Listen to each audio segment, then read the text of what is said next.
All right, so we have Ra's al Ghul. He's in the scene now. Can you tell us a little bit about his motivations this season and what we can expect without spoiling too much? Like what's going on inside his head with Bruce and all of that? I think the key word with Ra's al Ghul is ambiguity. I think he might be really nasty in order to do something really nice and vice versa. You can't really be sure what his motives are at anyone. At least I hope you can't be sure what his motives are whenever he's doing something. So I think he's certainly one of the most ambiguous characters I've ever played. How'd you like them apples? Yeah, very well done. Thank you.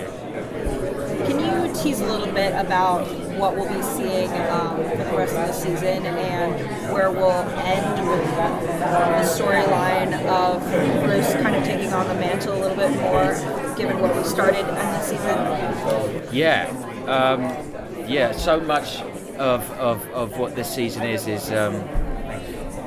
Bruce becoming a man and everything that's going to go along with that. And we were taking it pretty far. I mean, Batman is such a complex character that luckily we can take our time getting there because so much is going to happen to him before he gets back to that cave.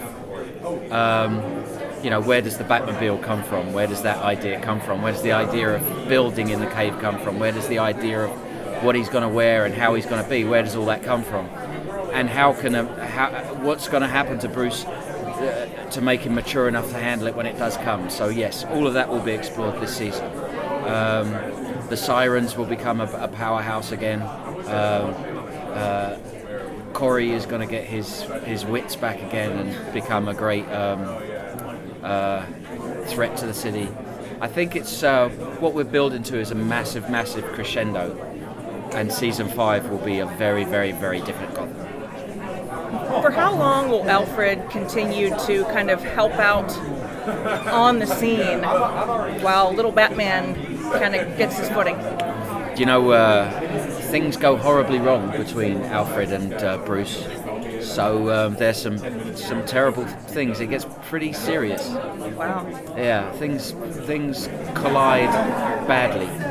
That's not good. No, it isn't good. You really embrace the comic book theme that death is temporary, rebirth is not always a good thing. And as we're reaching this point in the story, somebody dying is not necessarily the end. This might be a new beginning and not a good beginning. How do you keep that fresh? How do you keep that level of drama and emotional impact of somebody dying? I'm using air quotes. You should talk about this. I ought to. I'm a world expert on dying.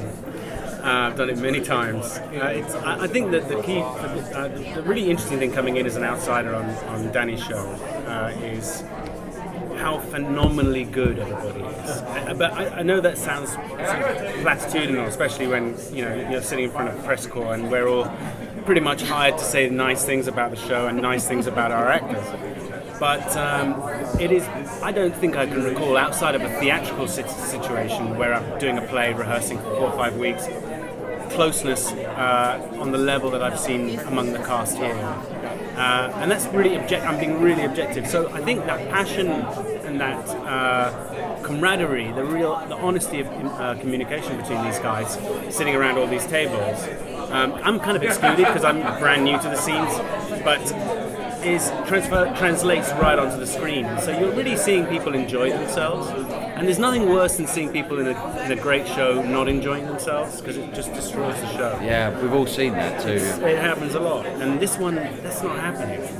Someone can drop the ball in one department, and everyone else is going to pick it up. And I just love seeing the enthusiasm in this show. No, and I think that with the rebirth thing, it's because we just don't want to say goodbye to certain people.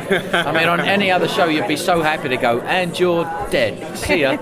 Don't have to worry about that guy anymore. But unfortunately, with this show, we just fall in love with each other, and I think a lot of that's to do with they're given so much room to play, and they really inhabit these characters. And I mean, they're using all their tools, body language, just a lot of skill, and it really that's what transcends the show, I believe. The fact that they're not just actors; it's performance art that a lot of these guys are doing, and Yeah, that's why everybody feels so close on this, I think, because they're giving 100% every day. They're not phoning any of this procedural dialogue in. This is like big character stuff.